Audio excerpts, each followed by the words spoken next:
Encore une fois ñu ñëwaat seen plateau sunu kaay yi fii ci sunu label TV ci xolu Sénégal ci xolu Sénégalais yi ngeen mën ñu suivre sur le canal 27 de la TNT canal 37 bu TV d'Orange en direct aussi sur Facebook Live di jaajëfal bu baax a baax équipe bi fi jógee muy équipe suñu miniature bi avec Alune et Willy Sadio et ci matinal bi donc ñun ñu jël relève bi équipe sunu kaay yi waaye nag man li ma jaaxal mooy sama équipe sunu kaay yi presque ñëpp a feebar. Modou moo leen catu ba tey jii nii ñu waroon bokkal plateau bi ñëwuñu Modou bàyyi sama équipe bi ngay catuwaay di leen di jaajëfal bu baax a baax nag di leen di nuyu di leen di sant di leen sargal aussi ces messages yi nga xam te ne à chaque fois bu ñu paree émission dinañ ko jot ci seen encouragement yi aussi tey nag comme ni ma ko waxee rek toute la semaine ak la semaine prochaine on va parler de la femme puisque dañoo nekk ci mois de la femme ñu gis fi nag li nga xam ne mooy certificat de naissance muy lu important ci nit waxtaanee aussi un certificat de mariage muy doon loo xam te ne aussi dafa c'est pas obligatoire mais bon nee nañ aussi c'est nécessaire pour un couple tey nag aussi ñuy waxtaanee li nga xam te ne moom mooy toujours la femme mais évolution sociale donc de la femme ku ne évolution ne départ d'un point arrivée d'un point ñu xool nag yoon googu noonu yëpp li ci jot a xew ci dundu jigéen yi ma si dalal donc madame Aby Tine di doctorante en histoire à l'université Cheikh Anta Diop awa nuyu naa la. asalaamaaleykum maa ngi nuyu sama mbokk spectateurs yi ak spectatrices yëpp di ñu seetaan di la nuyu soxna Fatou. maa ngi lay nuyu bu baax. bu baax a baax man nag si sax xam nga accent séeréer bi bu waxee rek da nga xam ne kii accent séeréer la yor Aby nam fiyo Mixey me waxaynoo saa Fatou Mixey jam fu mayu waxaynoo saa o ndik wala a paax mbayno saa ndanka rek o ndiko ndik d'accord kon a faaxa donc Aby tey dañuy waxtaane donc évolution sociale de la femme comme ni ma ko waxee rek boo nee évolution sociale ça veut dire que ni jóge nga ci fenn dem ci fenn ñu gis ni nag jigéen yi ils sont très importants quand même dans une société jot nañu gis suñu maam yi ci histoire ñu raconté ñu wala ci ay donc film wala ci ay photo donc suñu maam yi le temps de nos ancêtres ba fii nii tamit ñu gis na nag am na lu bari lu jot a changé ndax ci lu baax la wala ci loo xamante ne ci suñu safaan la mais en tout cas changement am na mais tey nag dafay baax aussi ñu waxtaanee avant la société ancienne femmes yi jigéen yi naka lañ fa doon dundee lan moo nekkoon seen rôle lan moo nekkoon aussi seen importance ci biir société boobu noonu. soxna Fatou boo ma woowee ci débat bu mel noonu. en tant que apprentie historienne. dama ciy sawar lool. parce que boo waxee ci jigéen rek. c'est-à-dire que dama ciy kontaan daal yàkkamti cee wax. comme ni nga ko waxee tamit boo waxee évolution de la femme. il faut nga commencer le point de départ. côté boobu booy wax ci jigéen dans le domaine ancien da nga war a def référence point bu njëkk nga jàppee jigéen comme jigéen au foyer parce que bu njëkk noonu lañ doon former jigéen jigéen dafa waroon nekk koo xamante ni day dem sëyi moo tax ba dañ ko doon former ci wàllu woowu moo waraloon point yi may ñëw di ko expliquer c'est-à-dire que ni jigéen bu xesee dugg ci néegu sëy nekk na nit koo xamante ni dafa war di jàngale boo déggee jàngale c'est-à-dire njaboot gu mu am foofu da leen war a jox éducation bu baax jox soumission aussi ak ñëpp ñoo xamante ni mooy ay mbokk jëkkëram ci commencé ko ci jëkkëram ki ko indi ci boppam ci biir kër gi boo xoolee loolu tamit jigéen nekkoon na nit koo xamante ni amoon na rôle bu importance dans la société ancienne ci biir société ancienne parce que moom daanul woon limité kese ci femme ménagère c'est-à-dire liggéeyu kër yu bari da ko doon assister aussi ci biir société bi ba taxoon nañ ni ñu joxoon ko benn dayu boo xamante ni c'était très important dans la société. léegi ma joxe exemple boo demee ci l'Égypte pharaonique. ñu jàng histoire l'Égypte pharaonique dinañ xam li may wax bu baax. foofu joxoon nañ jigéen dayo boo xamante ni même le pharaon la transition faisait par la lignée maternelle. moo taxoon foofu roi yi ñu bari dañ doon préférer ñu sëy ak seen sœur yi. boo déggee sëy ak sœur nekkul ni maanaam forcément sœur boo xam ne da ngeen bokk ndey ak baay. c'est-à-dire la descendante maternelle moom lañ doon privilégier sëy pour ñu garder la couronne de la royauté. loolu mooy wone ni que jigéen yàgg nañ koo jox dayo boo xamante ni am na lu muy représenté ci biir société bi. boo jógee foofu xam nga ci suñu société bu njëkk dañ doon wax ñii jaam lañ ñii duñu jaam ak affaire yooyu. te loolu booy xool tamit ci wàllum ween lañ ko doon nattee. mooy maanaam lignée maternelle. lignée maternelle ci côté yaay bi. voilà ci côté yaay bi lañ ko doon xoole pour man laa identifier ni yow jaam nga. wala nekkoo jaam. wala noble nga. noble nga. tu vois comme ça mooy won ni jigéen. dafa yàgg am solo. yàgg feeñ ci histoire. ci àdduna bi. bu ma jógee foofu tamit mën naa leen jox exemple rek boo xam ne. ñu bari dinañ ma comprendre bu ñu ma déggee. boo xoolee la dame du Cabrousse. Aline Sitoé Diatta. brave dame la woon. il a lutté pour la résistance. pour que Sénégal ñu bañ koo noot. ci loolu la dox di wéy. ba tëj nañ ko. Mali ay Gambie. ba noonu la décédé.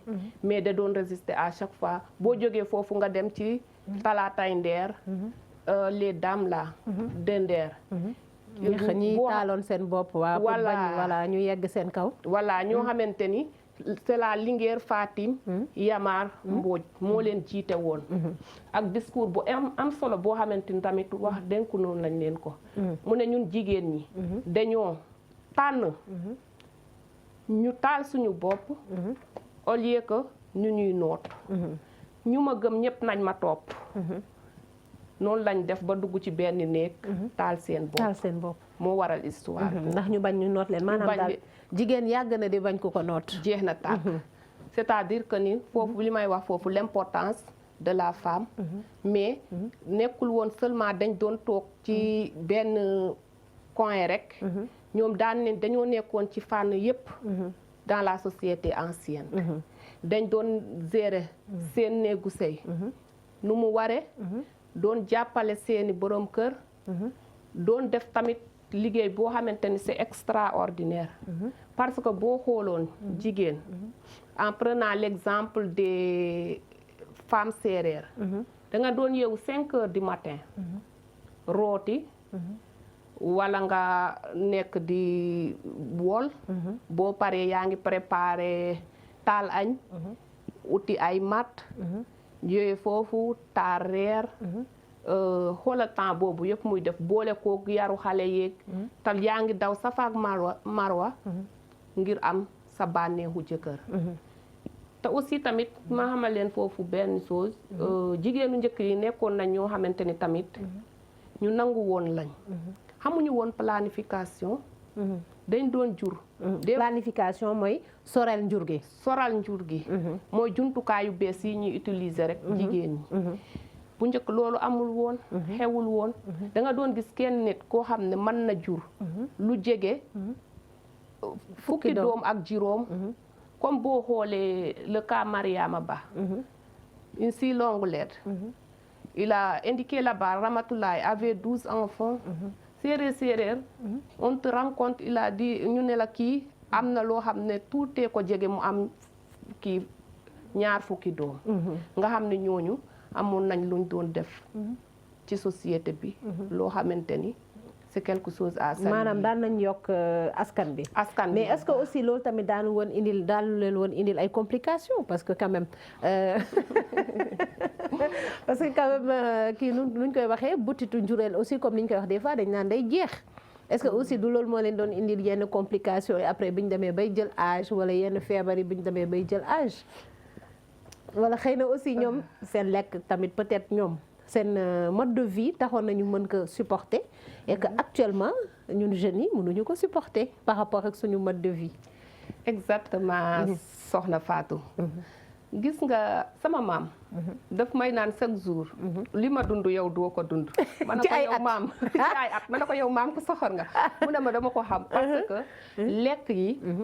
ñoo bokkul. waaw ak sport bi ñuy def sport bi boo ko déggee maanaam ñoom fu ñu nekkoon rek. dañ doon def ay activité dañ doon dem tool di boy di béy. di dem ci àll bu sori. di dox ay kilomètres pour ut ndox. ñun léegi xale yi mënuñu dox. ñun loolu nanguwuñ ko sax ba di ko mën. ba di ko mën. boo demee tam ci côté port vestimentaire bi. suñu maam yi. daañu woon sol tubéy. daañu woon sol jupe. nii robe. ñoom ay sër lañ doon laxasaayu. sër yu jot. loo xamante ni koo romb dina la respecté. benn nit koo xamante ni rek war na laa moke. doo ko romb mu moke la. loolu tamit nekkoon na loo xamante ni. dafa important woon am solo lool ci seen image. seen image. d'accord léegi nag dañuy revenir un peu en arrière rek fi ngay waxee surtout l'importance de la femme lignée kii bi maternelle bi ñu gis ne aussi du temps bi nga xamante ne mooy temps de nos ancêtres ñoom. maanaam dañ doon wax ne que boo nekkul fils d'une reine maanaam ku bokk ci lignée royale. tu ne pouvais pas aspirer au trône. loolu c'est de un ñi gis na aussi les linguères maanaam aussi rakku sœur yi rakku buur yi wala magu buur yi aussi buur yi da leen doon aussi jox nopp voilà loolu naka lañ ko mën a expliquer. waaw soxna Fatou. c'est que Modou dina la dóor da ngay balancer ci chaise bi di dem aller retour. soxna Fatou loolu boo ko déggee ni maanaam foofu. chaque jour dañoo joxoon jigéen dayo rek. mooy wone loolu. mooy affaire laman yi. maanaam boo xool ci bu njëkk. bu ma la joxee exemple ci société séeréer yi. bu njëkk jarbaat. moo doon tontoom nijaayam. waaw. mais pas ay doomam yu mu jur. waaw parce que boo déggee loolu. dot boo xamante ni moom lañ doon verser. sa yaay sa grande frère moo ko doon récupérer investir la ci defaral la ci dara jëndal la ay nag wala 10 ans comme ça bu yàlla defee nga làqu xam nga alal boobu ça revient à tes nièces mais pas à ses propres fils. À ses propres fils là-bas aussi dañuy gis ne importance. Voilà dañuy gis ne aussi surtout ci côté dono boobu ngay wax aussi. Il y a une autre version qui est là parce que dañu naan maanaam nijaay dafa amoon importance si ay jarbaatam. parce que de un danaan il est sûr et certain que sœur moo jur ay doomam. mais il n'est pas sûr que sa femme moo jur ay doomam. tu vois donc il y a cette explication là aussi qui montre un peu que góor ñi de tout le temps ils ont eu comme ni ñuy wax rek un manque de confiance vers les femmes et loolu dafa commencer depuis le temps de nos ancêtres parce que dans certaines ethnies comme bu dee bi nga wax séeréer c'était la raison principale bi nga xamante ne moo taxoon ñoom ils préféraient que seeni ay nièces wala seeni neveux donn leen après la am donc un changement boo xamante ne donc indi nañ ko fi et ça je pense que ça a continué ba fi ñu toll nii parce que il y a toujours un manque de confiance de l'homme vers la femme surtout bu dee da nga dem aussi ci suñu maam Kocc quand il dit jigéen soppal te bul wóolu. Exactement. Pourquoi? Effectivement. Voilà. Effectivement. Côté boobu dama la koy confirmer lekk ndax booy xool bu njëkk jigéen duñ ko maye mukk sans ñu am accord ak ay nijaayam même bu ay papaam ak maggi papaam yëpp ànd ci sëy bi nijaay bi bu ci àndul du am ndax dañuy naan du xeetam suñu xeet la maanaam toujours ci lignée matérielle bi la ñuy gën a focaliser wu ci côté paternel bi voilà mais cela n'empêche pas aussi que on dit que nous respecté wuñu la lignée paternelle ça ne veut dire pas ça. mais lignée maternelle bi moo doon dominer toujours. moo doon dominer toujours. donc tout à l'heure aussi on discutait ci li nga xamante ne tey jii moo indi peut-être jigéen ñi commencé di bëgg a jël yeneen rôle. avec l'évolution surtout tout à l'heure tu parlais des guerres. nga ne loolu moo ko indi. exactement. parce que tu vois que les guerres là. bokk nañ ci loo xamante ni. moo gën a tax ni. jigéen ñi am idée. ci ni góor lu mu mën. jigéen mën na ko. parce que histoire lu ñu nettali. ci guerre yi. par exemple buñ jëlee guerru 14-18. seen borom kër yi buñ leen yóbboo ñu guerre yi ñoom kese ñoo des jigéen yi. dans ce cas ñoom dañoo obligé wu ne. ah gisatuñu suñu jëkkër. dañuy jéem a débrouiller. maanaam rôle bu seen jëkkër doon jouer ci kër gi. moom lañ doon jouer. en même temps que ni. ñoom rôle bi ñu doon jouer. du yàq dara. ba léegi. c'est-à-dire dañ doon assumer seen rôle de femme. di assumer en même temps le rôle du père dans la famille puisque papa ji nekku fi dafa demoon donc au front. exactement donc loolu moom mooy indi tey ñu dem ba ci kanam ñu ne ñoom tamit donc mën nañu capable def li nga xam te ne moom la seen jëkkër yi doon def. exactement d'accord ok léegi nag léegi dañuy dem benn juste instant de rire ak suñu première vidéo. ñu reetaan tuuti dellu si waat si plateau bi. D'accord, ça n'a pas de... Oui. Ton mari est là. Il n'a pas trop parlé. On se croit dans l'hôtel. Bisous, je t'aime. Aïe. Jouer Petit. Non, on ne peut pas jouer comme ça. C'est avec qui tu étais dans le téléphone là. Animal. Bébé, c'est ma vie privée. C'est confidentiel. Non. Ta vie privée est rentrée dans notre vie privée. Fais sortir le numéro, on va voir. Voilà donc si on comprend bien en tout cas moom toog na ci ay copains di jouer di wax naa ton mari est là foog ñu xam kan mooy mari bi balaa jeu bi di mën a continuer mais bon comme j'ai dit tout à l'heure rek dañuy waxtaane lépp li nga xam ne dafa dem ci évolution sociale u femme bi tey aussi au genre de évolution sociale boobu noonu ñu gis ne comme tout à l'heure ni nga wax au fur et à mesure donc ñu gis ne femme bi il y a des changements peut-être c'était une femme soumise à 100% boo xam te ne comme ni nga ko waxee sànq jëkkëram sax peut-être du ko xam day toog bañ ne ko diw lañ lay may muur la yóbbu la nga dem sëyi est-ce que tu comprends et tu étais soumise avec le temps ñu gis ne que mi ngi am des petits changements ba tey jii nii aussi ñu gis ne tamit peut-être loolu mën nañ ne mi ngi exister ba léegi surtout boo demee ci village yi mais mu nekk loo xamante ni lu néew la waaw lan moo indi loolu c'est l'ouverture c'est l'école lan moo indi loolu noonu en fait ci évolution bi boo gisee ni comme ñoom amoon nañ au départ idée lu góor mën jigéen war na koo mën moo tax ci ay at yi ci topp nga gis jigéen ñi lancé wu presque ci dans tous les domaines politique économique etc. Dans le domaine du professionnel si on prend l'exemple dans l'armée les dames comme Anna Semou Faye Abi Diallo Mame Rokhaya Lo et tant d'autres ce sont des femmes les premières ñoo xam ne ñoo njëkk ci ay jigéen ñu rejoindre domaine armé. Et surtout que c'était un truc réservé aux hommes. Voilà, le sexe fort. Voilà, le sexe fort. C'est parce que góor ñu bari dañ doon jàpp ni jigéen amul kattan boobu amul kattan c'est le sexe faible. Par exemple ma jox la benn citation rek en français je m'excuse. Le Gandhi là, le philosophe, il a dit que appeler les femmes le sexe faible. C'est une diffamation. C'est l'injustice de l'homme envers la femme. Et il ajoute que si la non-violence,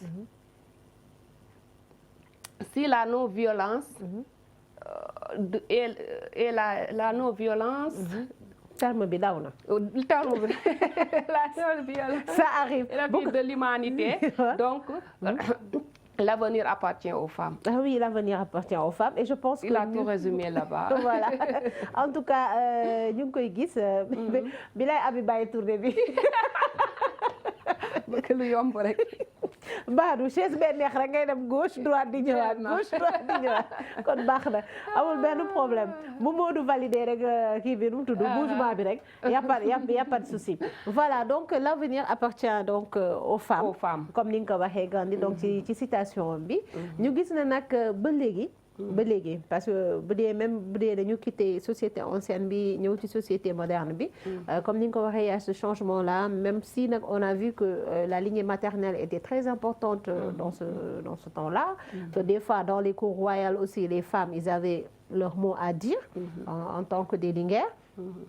Et aussi ñu gis ne comme li nga ko wax avec les guerres donc les femmes qui sont restées au foyer ñu commencé gis ne ñoom tamit ils peuvent faire des choses plus que li nga xamante ne moom lañ leen attribué woon mooy juste l'éducation des enfants les travaux ménagères genre yooyu noonu tey ñu dem ba gis tamit ne nag y a des comme ni ma koy wax rek y a des changements positifs comme aussi y a des changements yoo xamante ne peut-être on n'aurait pas dû voilà en tout cas daal nu mu changé c'est pas en faveur de la femme sànq junju nga ko ci affaire habillement bi dañuy dem xool donc photo yi photo une bi je pense ñu gis un peu naka la femme yi doon solo ak actuellement naka la xale yi jigéen yi di solo aussi voilà je pense que elle c'est la reine Ndaté Yàlla comme ni nga ko wax c'était couvert des fois yor seeni ay pipe on a mën nga gis aussi les signares bu dee dañ dem voilà les signares de Saint-Louis aussi ils étaient habillés comme ni nga ko waxee en robe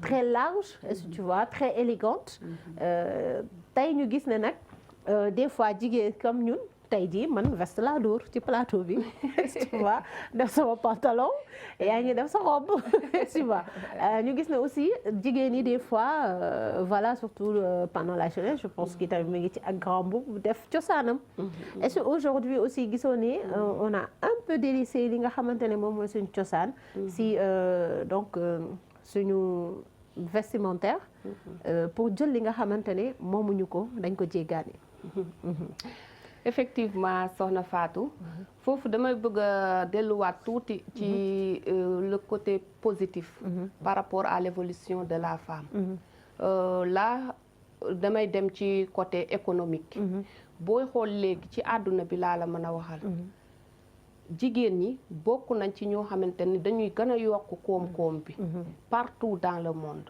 bu ñëwee aussi dans le domaine politique ils sont partout parce que de 2006 à 2018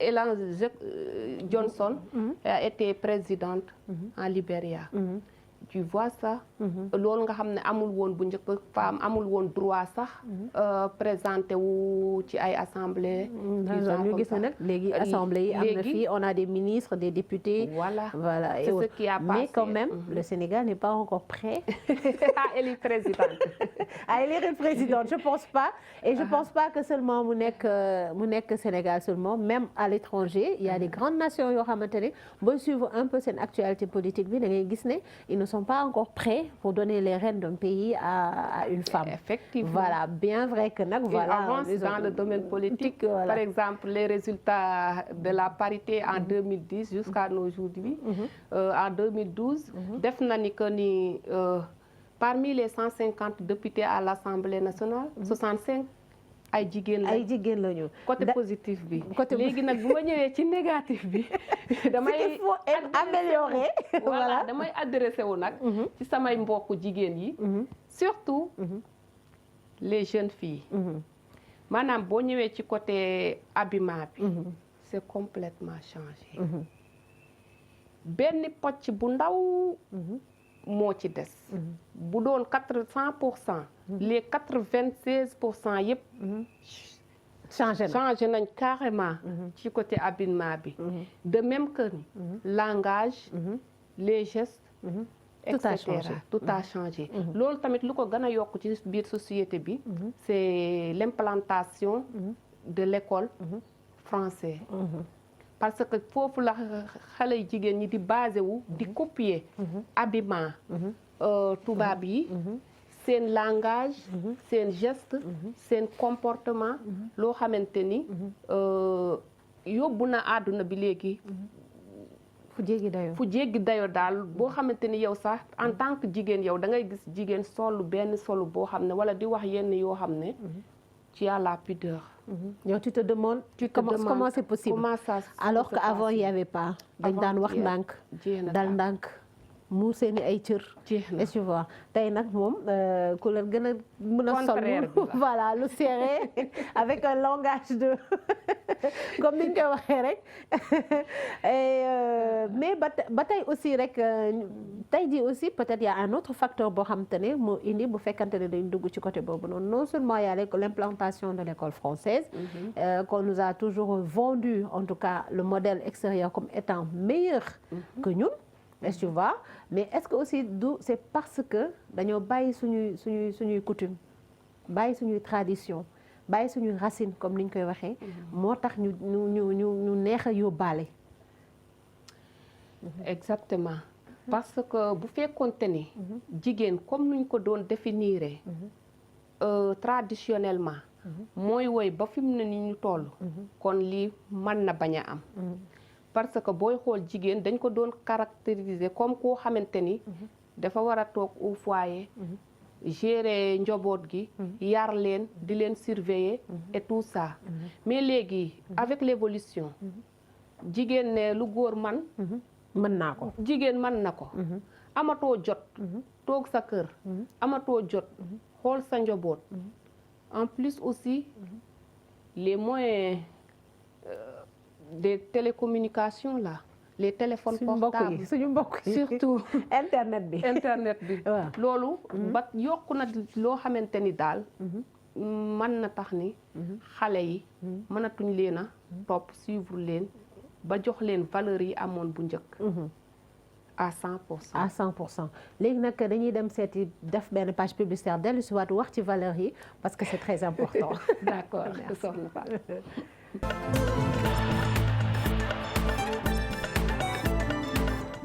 Label TV vous propose la location de matériel audiovisuel dernière génération.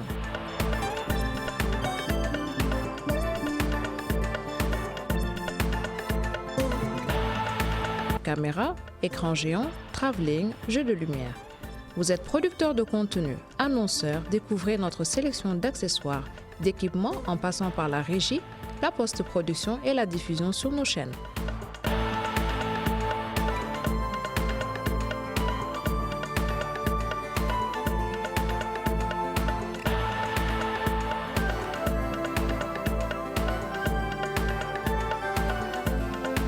Nous vous proposons également la location de studios d'enregistrement, de salles de tournage, un studio de doublage numérique 32 pistes et un accompagnement pour tous vos événements, captation, spectacles, publi-reportages.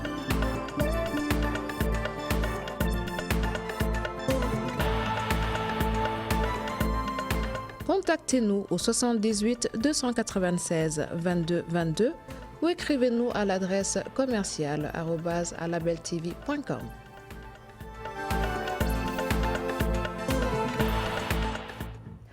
Tout à l'heure donc ñu tegoon suñu baaraam nag fa am importance muy valeurs yi parce que dañuy gis ne à chaque fois boo laalee société sénégalaise li ñu leen njëkk a wax mooy valeurs yi ñu nekkoon avant moom la ñu perdre et que ñu gis ne nag valeurs yooyu noonu donte ne comme li nga wax papa ji daan na ci am wàll mais lu ci bëri bu dee dañ koy tënk ci en terme de pourcentage 80% yëpp ku jigéen ki moo ko doon def ci doom yi est-ce que tu vois moo comme ni nga ko wax moo doon toog au foyer di yar xale yi di leen di préparer à la vie sociale di leen di préparer à la vie familiale tey jii nag ñu gis ne avec l'évolution beaucoup de choses ont changé comme ni nga ko waxee femmes yi amatuñu jotu toog seen kër yi il y a le phénomène des télécommunications donc réseaux sociaux yi xale yi mënatoo leen cadrer et tu vois et beaucoup d'autres facteurs ñëpp a ngi daw la vie aussi dafa metti dafa cher avant da nga daan béy dundee wala nga def pêche dundee wala nga def agriculture dundee aujourd'hui ce n'est plus le cas fu góor doon yoree kërum lumb ce n'est plus possible bu fekkante ne te bëgg-bëgg yi bëri na ñun tamit jigéen dañoo bëri ay bëgg-bëgg dëgg la kay loolu kaa la est-ce que tu vois donc moo tax tey par rapport aux valeurs déjà lan moo nekkoon foru valeurs sénégalaises yi dans la société ancienne. booy xool côté boobu soxna Fatou maanaam valeurs yi société ancienne amoon nañ déyo goo xamante ni man dama jàpp ni ba léegi dañ ko war a maintenir yu bëree bëri yu ci mel ni ñan comme yan valeur parce que daanu nañ def kersa kersa comme lu mel ni kersa kersa nit bu ko amee am na yu bëri yoo xam ne dina ko rus a def comme dans le domaine de l'accoutrement ci affaire solin bi dañ doon def tamitam maanaam les valeurs le partage boo amee ka nga dekkal yàlla def yaa ko tane dañ ko doon jàppale mais manière boobu ni nga ko doon jàppale yépp da doon lalu ci sutura ba kenn du yëg buñ weesoo loolu tamit am na yoo xamante ni bu njëkk doo ko doon xalaat sax doo ko xalaat doo ko foog mais boo xoolee ba jigéen dine man lii lañ may dot maanaam jigéen di fixer dotam di fixer dot c'est la catastrophe parce que bu njëkk nangu ñu fixer dot bi parce que bu njëkk yow amoo woon droit sax tànnal sa bopp jëkkër dañ la ko doon tànnal dañ la doon tànnal yow da ngay jékki-jékki rek ñu ne la diw lañ la may suba lañ lay muur nga sëy fekk ñoom def nañ préparatif yëpp ba pare yow amoo droit sax ne non lii rek ngay wax ci applique même boo xoolee dans une si longue lettre de Mariama Ba c'est le cas de la petite Naboula ak turandoom moom da koo may koo xamante ni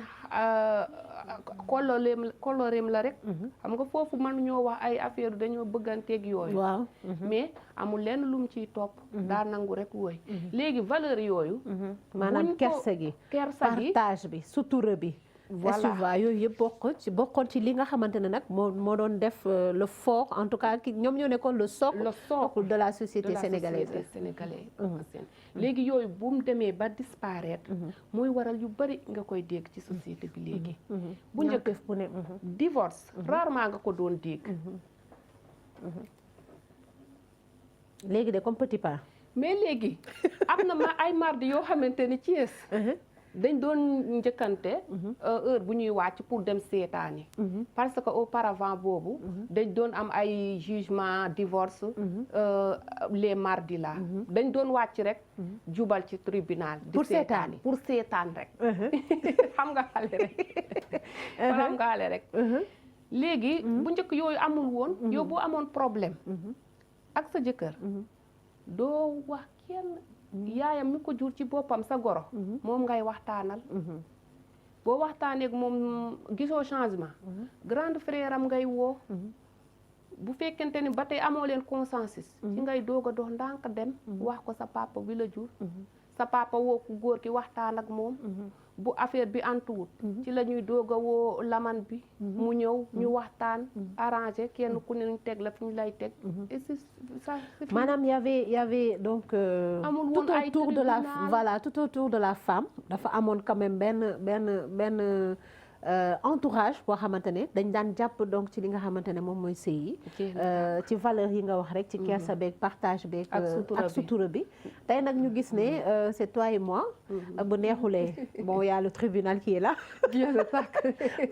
le certificat de mariage est-ce que tu vois comme niñ ko doon waxtaanee démb mais aussi tey jii nii est-ce que c'est pas ce qui bon d'un côté on peut dire que c'est bien nga toog di sëy di muñ parce que dañ daan wax tout le temps jigéen mooy muñ donte ne nag nee na autant jigéen war a muñ góor dafa war a muñ est-ce que tu vois mais tey jii nii aussi ñu gis ne peut-être sa goro daan nga dem ci moom en tant que femme muy dem mu jàppee la comme doomam di la traiter comme doomam est-ce que ce traitement-là aussi est-ce que existe toujours dans la société sénégalaise goro bu def goroom maanaam doomoo ko vraiment dans le vrai sens du terme waaw soxna Fatou loolu du ma ne am na du ma ne la amul parce que ci société bi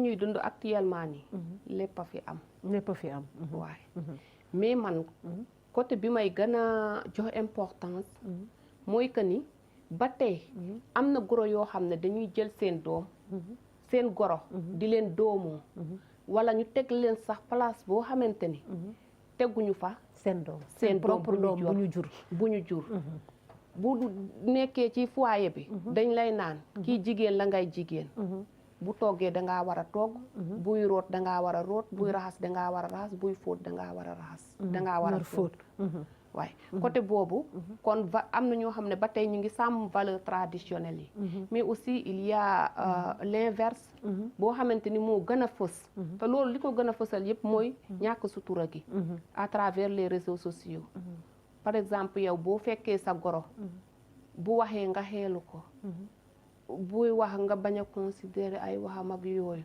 mu nekk ak ay doomam ñu ciy tëg bët di ci xool ak affaire yooyu aussi tamit loolu am na ñoo xam ne mënoo éducation bi day dugg voilà mënoo réagir noonu noonu da nga mën a réagir voilà mais aussi nga wax beneen éducation de base de base bi moo manqué nag foo laal rek ci kaay yi nag ma ne ko foo laal ci kaay yi rek ñu ne la éducation de base bi lañu manqué léegi moo tax tout va dans tous les sens mais aussi nga wax ci li nga xamante ne moom mooy divorce nga ne avant il y avait pas de divorce parce que bëriwul woon voilà jigéen ñi dañ daan muñ dañ laan daan teg nag des fois comme maintenant rek da ngay gis benn foyer boo xamante ne la femme elle est à l'aise nga gis benn foyer boo xamante ne la femme n'est pas à l'aise mais est-ce que tey ji aussi maanaam ñàkk divorcé boobu noonu daanul woon indi loraange ci jigéen yi parce que toog di muñ naqar moom après ay feebar la lay indi comme on dit Soxna Fatou divorce ci époque yi yëpp la am c'est que nu mu gën a bëree léegi bëriwu ko woon bu njëkk waaw lan moo war a divorce yi bëri xanaa mooy valeur yi ñu ñàkk rek est-ce que valeur yi ñu ñàkk la tamit wala aussi ñi ñu war a jàppale d'un côté muy suñu góor ñi aussi tamit est-ce que ñoom un peu fayiruñu à li nga xamante ne moom moo nekk seen responsabilité parce que toujours rek buñ ko indee ci li nga xamante ne moom mooy la société ancienne et tu vois puisqu'on parle de l'évolution bu ñu nee évolution aussi de la femme a évolué auprès aussi de l'homme ba nga xamante ne on partage en tout cas la société ensemble donc tey jii aussi est-ce que si biir évolution boobu noonu est-ce que suñu góor ñi nga xamante ne comme ni ñuy wax dañuy mottalante est-ce que ñoom ils n'ont pas évolué aussi mais dans le comme ni ñu koy waxee rek il y a des points positifs mais il y a des points négatifs parce que avant boo gisee góor ñi c'était des responsables da nga daan gis des fois dans un foyer comme ni ñu koy waxee dañuy am 4 jabar est-ce que tu vois bëri ay doom parce que par rapport aux travaux champêtres ils avaient besoin de bras donc dañ daan am jabar am ay doom yu bëri pour ñu mën a jàpp ci liggéey bi mais boo duggee ci kër gi aussi doo sentir cette comment dirais-je là du ma ne concurrence bon wujje bi en tout cas voilà wujje bi doo ko sentir ci biir kër gi doom yi doo sentir ne ay doom yu bàyyi lañ donc da ngay sentir ne am na un chef de famille qui est là et qui gère sa famille aujourd'hui est-ce que cette gestion-là responsable de nos ancêtres est-ce qu'on le retrouve dans cette société actuelle soxna Fatou foofu damay ñëw ak sama analyse personnelle kaala de loolu dama jàpp ni ba tey loolu suñu valeur yi ñu bàyyi moo waral lépp parce que valeur yi tënkuñu maanaam jigéen ñu mu war a mel moom rek daa tënkuwaale ku góor ki waa léegi ñu ñaar ñëpp bu ñu tasee kenn ku ne am nga say valeur yoo xam ne gëm nga ko c'est rattaché à notre traditionnel gëm naa ni problème yi mën naa bañ a bari mais avec l'évolution de la société du monde d'une manière générale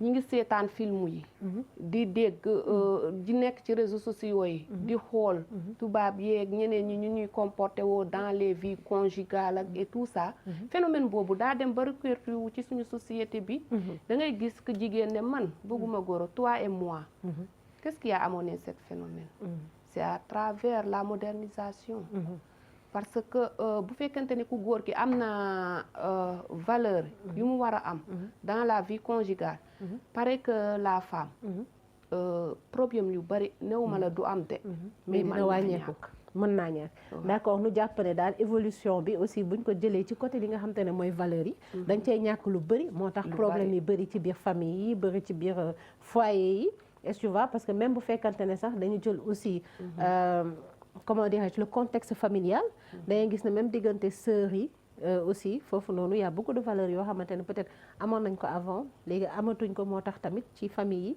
yi muy am toujours ay clash muy am ay problème voilà donc mais bu ñu ñëwee aussi nag tout ci kii bi li nga xamante ne aussi mooy dans vie active de la femme comme li ñu wax on a vu maintenant des femmes militaires des femmes policiers des femmes gendarmes des femmes politiciennes des ministres des députés donc ñu gis ne côté boobu noonu y a une évolution mais comme on dit dañoo nekk ci journée ci en tout cas le mois de la femme di waajal 8 mars te ku ne 8 mars les droits les revendications des femmes est-ce que bu problème amul revendication dina am donc problème am na waaw mais les problèmes se situent où fan la sooxee ba tey jigéen war a mën a taxaw ne damay revendiquer telle chose alors que avant il y avait pas ces revendications là damay mottali lekk wax ji sànq gis nga problème yu bari yooyu li ko indi yëpp maanaam ni jigéen ñi ñoom dañoo gis ni dañoo jàpp ni dañ leen a marginaliser dans la société comprendre nga loolu moo waral ni ñoom ñu bëgg a jël relais ne pourquoi ça le pourquoi ça nag moo indi revendication de l'émancipation de la femme pourquoi man ñu bëgg maa nootu pourquoi man ma bëgg a nekk sexe faible pourquoi man awma droit def lii pourquoi man awma lii pourquoi man awma lii donc loolu moo indi donc ñu ne ñun suñuy droit lii la ñuy bëgg mais léegi tey yow en tant que femme bu dee da nga def benn lecture de la société actuelle évolué na et tout mais est-ce que cette évolution là c'est en faveur de la femme ou bien en défaveur de la femme booy xool évolution bi c'est en faveur d'une part défaveur d'une autre part en faveur par les femmes c'est-à-dire que la femme est indépendante devient de plus en plus indépendante oui surtout côté financièrement léegi jigéen mën na créer compte banque te autant que jëkkëram du ko yëg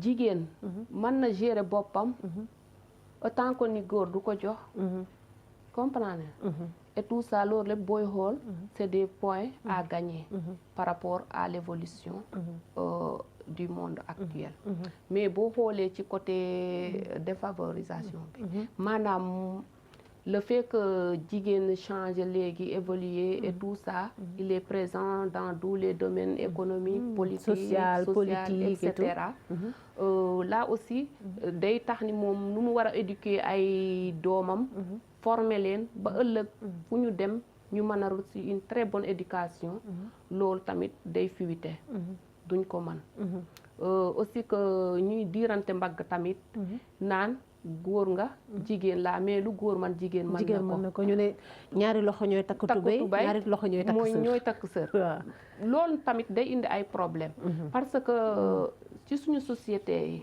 par exemple dans l'Afrique góor chaque jour dafa bëgg mu yor baatu kër te loolu mooy dëgg dafal ma nga def voilà toogal nga toogal ma may ma ndox nga dem xel ndox ñëw sukk moo tax ñuy wanaan maanaam mbégte góor moo gën mbégte jigéen lu tax non par exemple foofu li ma la fa bëgg a expliquer maanaam yow booy sëy ak sa jëkkër waroo xool sa bànneexam nga war a topp di ko xool ndax ëllëg njaboot gi ngay am da ngay liggéey mën a barke waa pour nga am njaboot bu barkeel ndax comme olof yi ñuy wax doom ja ndey ja foog naa loolu nag ci société bu ñu toll léegi moom doom ja ndey ja boobu dañ koy mettre de côté dañ koy mettre de côté parce que des fois nga gis jigéen ne ñu ne sëy na ba sëy ba fu dara newul alors que doomam day ñëw mel noo xamante ne du ko gënal est-ce que tu vois mais man tamit sama question bi mooy ok nee nga ñun waruñoo diirante mbagg daa y aura d'autres femmes qui te diront aussi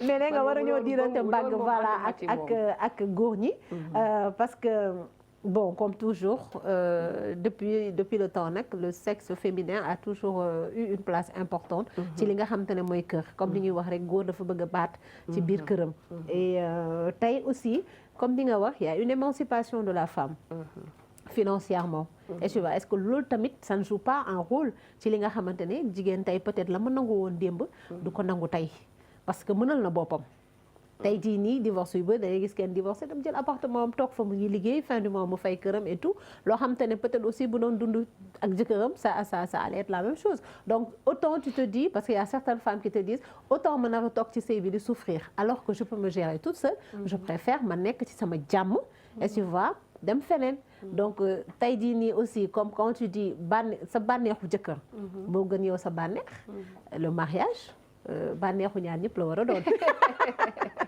loolu kaala loolu moom kaala jigéen ñi dinañ la ne abi attention non suñu jobool lañuy liggéey xam nga bu ñuy wax ci contexte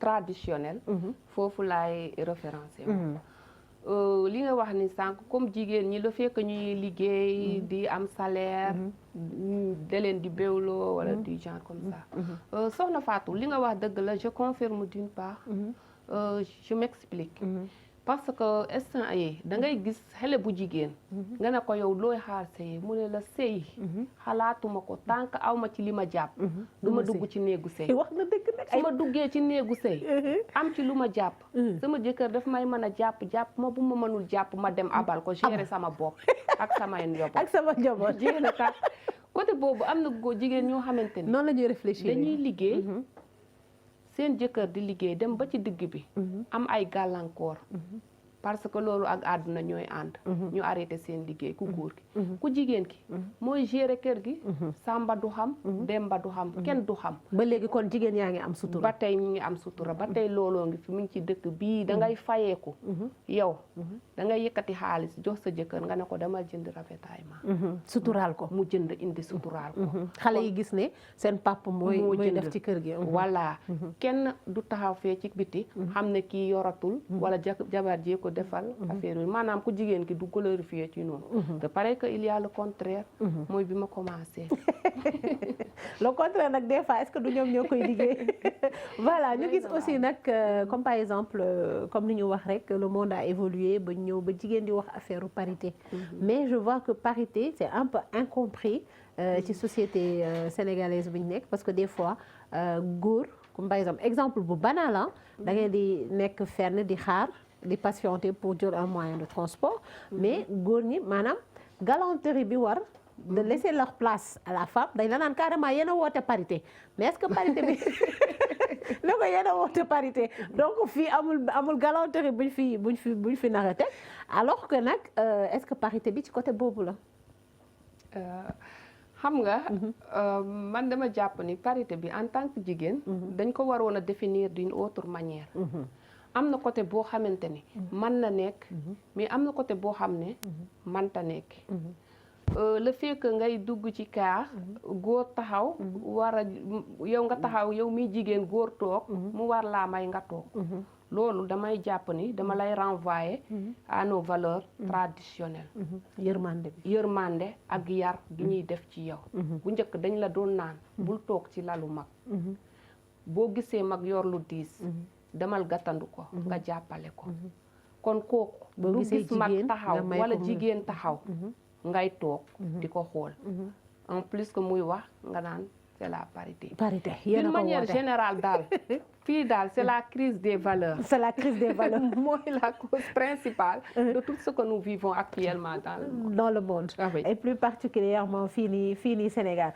donc valeurs yi nag moom war nañu def suñu kéemtalaay kattan pour ñu dellu si waat mais tey jii nii valeurs anciennes yooyu ñuy wax parce que comme on dit valeurs anciennes yooyu noonu comme ni ma ko wax rek c'est la femme qui transmettait ces valeurs là aux enfants c'est la femme aussi qui faisait boo gisee équilibre social bu amoon jigéen yaa ngi foofu comme ni nga wax tout à l'heure jigéen ñi dañ doon def de telle sorte que mu am benn paix sociale léegi valeur yooyu noonu nga xam ne jigéen ñi ak rôle boobu nga xam ne jigéen daan na ko jouer dans la société est-ce que actuellement naka la ñu mën a def ba loolu dellu si waat maanaam valeur yi dellu si waat paix sociale bi nga xam te ne jigéen da ci doon dox pour muy am ci biir société bi naka lañ ko mën a defee soxna Fatou booy xool li ngay wax nii maanaam bareetul mais ba tey dans les jeunes reculés mi ngi fay am mais loolu buñ ko bëggee maintenir wala ñu indiwaat ko dañoo war a dellu ci suñuy valeur patrimoniale yi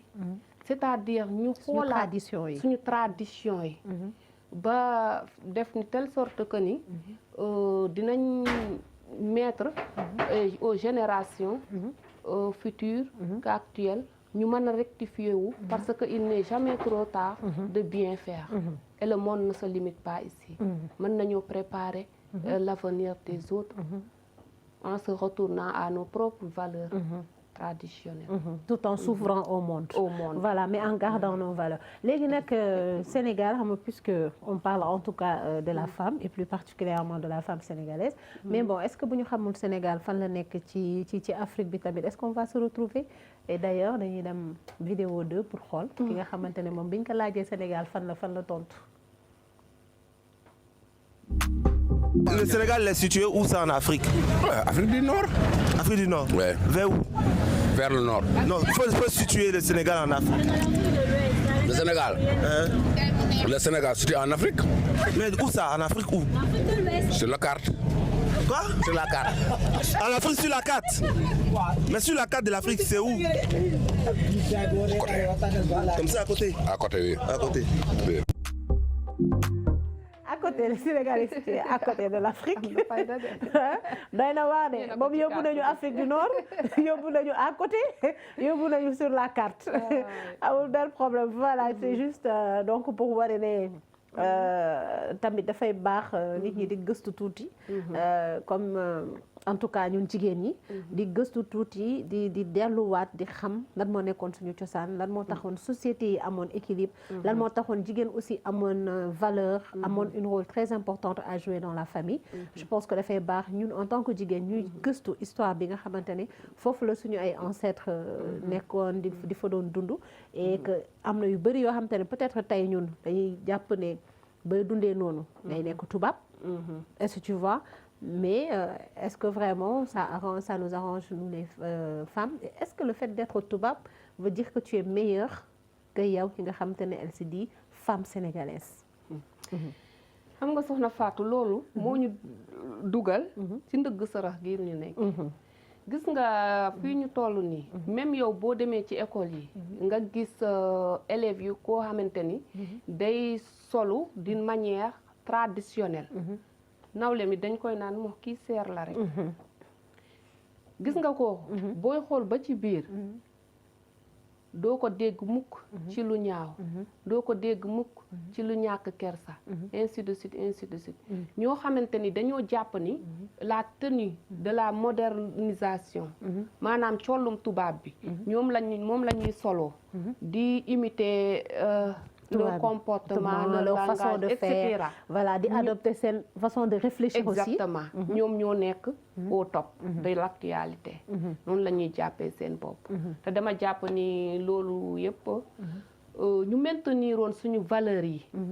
jéem a gëstuwaat suñu maam yi nuñ doon def nuñ doon dundee nuñ doon doxalante nuñ doon demalante moo gënoon ci ñun. parce que société bi toll na foo xamante ni ñu delluwaatoon ci suñuy valeurs yi mooy la meilleure solution dans le contexte actuellement que nous vivons au Sénégal.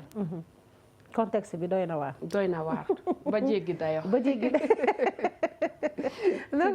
nako doy na waar ba jéggi dayo voilà mais ñu gis aussi nag comme on a dit tout à l'heure nee nañ jigéen yi ñu ngi en tout cas partout économiquement yeewu suba teel 5 heures du matin yi teel a yeewu gi moom société ancienne ak ba léegi nii c'est la même chose ñoom dañ doon yeewu au chant des coqs ñun ñuy yeewu au chant des réveils est-ce que à 5 heures voilà à 5 heures du matin nga jóg nekk ci yëf yi est-ce que tu vois donc aussi ñu gis ne aussi il y a les femmes comme ni nga ko waxee dans la politique surtout on va terminer sur ça bëri nañ ci politique bi mais est-ce que ñun jigéen yi parce que dañuy voter est-ce que tu vois est-ce que ñi leen di voter est-ce que vraiment ces femmes là actuellement ñu ngi delloo li nga xamante ne moom lañ leen ñi leen doon voter di xaar bu dee da nga xool tuuti li nga xamante ne mooy seen politique bi surtout ci côté jigéen ñi toujours rek parce que am na évolution ba tey jii nii jigéen mën a aspirer nekk ministre di aspirer nekk président nekk député mais est-ce que fi ñu leen doon xaaree est-ce que ñu ngi fay béy seen waar jigéen nekk ci politique bi waaw dans le cadre général boo xoolee nii rek leur façon de faire leur façon de se comporter et tout Oui parce que nu ma la ko mën a expliquer boo xoolee depuis bu ñu voté loi parité en 2010 la femme occupe une place importante à l'Assemblée nationale ici au Sénégal du coup que ni foofu boo xoolee foofu jigéen ñi maanaam nu ñu inspiré woo léegi ci politique bi ñu ngi leen di rendre leur monnaie parce que ci assemblée bi boo xoolee il y a plusieurs femmes ce qui n'existait pas avant mais est-ce que ñu ngi liggéey pour femmes yi aussi est-ce que ñu ngi liggéey pour droit des femmes yi est-ce que vraiment li ñu leen di doyee ñun jigéen yi nga xamante ne ñoo nekk ci politique mais nekk dans la société sénégalaise est-ce que vraiment ñoom ñu ngi ciy béy seen waar est-ce que vraiment ñu ngi liggéeyal ñu ngi casse droit aux femmes yi donc man ni ma koy analyser ci sama analyse personnelle mooy même bu fekkente ni jigéen ñi lu ñu doon xaar ci ñoom ñu ngi koy def bu dee 90% la 5% rek lañ ciy def lañ ci nekk di def actuellement kon war nañoo gën a béy seen waar ci pour xeexal jigéen ñi au niveau de l'Assemblée nationale au niveau de l'Assemblée nationale ak sur en tout cas tous les fronts voilà donc nag ñuy ñëw suñu njeexantalu émission Habitin waxtaan bi neexoon na on a fait un peu le tour en tout cas de la société ancienne ba li nga xamante ne moom mooy la société actuelle le rôle de la femme ak fi nga xamante ne aussi foofu la jigéen yegg si comme on dirait que dina am point positif dina am peut-être des points à améliorer buñ ko mënee wax noonu mais nag soo jàppee fi boo jàppee fenn rek di nga bàyyi dara boo bëggee dara boo jàppee feneen fi aussi di nga bàyyi dara voilà est-ce que on arrivera nous en tant que femme d'allier en tout cas à 100% réussir li nga xamante ne mooy suñu rôle de femme au foyer rôle de mère dans la maison rôle de femme et aussi boole kook suñuy liggéey xam naa loolu aussi ce sera un autre débat un autre débat voilà c'est un couteau à double tranchant effectivement mais en tout cas c'était ñu ngi lay remercier ci sa disponibilité ak tamit expertise bi nga xam ne indi nga ko ñu bàyyi la nga tàggatoo ba xam naa une autre fois maa ngi lay jaajëfal Soxna Fatou di jaajëfal toute l'équipe Label TV maa ngi nuyu sama yaay Fatou Faye ba Thiès di nuyu sama tonton Salif Faye ak soxnaam Seynabou Faye ñi ma dëkkal fii Maris mais fàttewuma sama mbokku historienne yëpp yi nekk université Cheikh Anta Diop di nuyu waale au passage sama professeur Mandiombe Thiam et aussi le directeur de l'école doctorale Ethos le professeur Mondaw mais aussi le chef de département d'histoire monsieur Idrissa Ba ak ñëpp samay promotionnaire maa ngi leen di nuyu di leen sant di leen gërëm aussi d'accord voilà donc man ci li nga wax yëpp lenn donc ma si neex mooy ne nga yaa ngi nuyu sa yaay Fatou Faye waaw sama tooma voilà moom xam naa moom jigéen ju mën góor la jigéen ju baax la ñu tamit ñu ngi koy nuyu bu baax a baax mais xam naa tamit nag ku bëgg a mburu la ndax Faye moom xam naa bu yeewoo bu demee jëndi mburu rek mburu bi jeex voilà donc bu nekkoon li nga xam te ne moom lañ leen indiloon tey seen émission sunu kaay yi fii ci sunu Label TV ñu doon waxtaanee donc l'évolution de la femme comme ni ma leen ko waxee mois de mars bi yëpp on va parler de tout ce qui tourne autour de la femme suba ñuy waxtaanee donc li nga xamante ne moom mooy incha allahu rabi jigéen ak donc diineem li ci diine wax en tout cas ak li ñu jagleel ci diine gi voilà incha allahu rabi donc di leen di jox dig daje incha allah suba à la même heure merci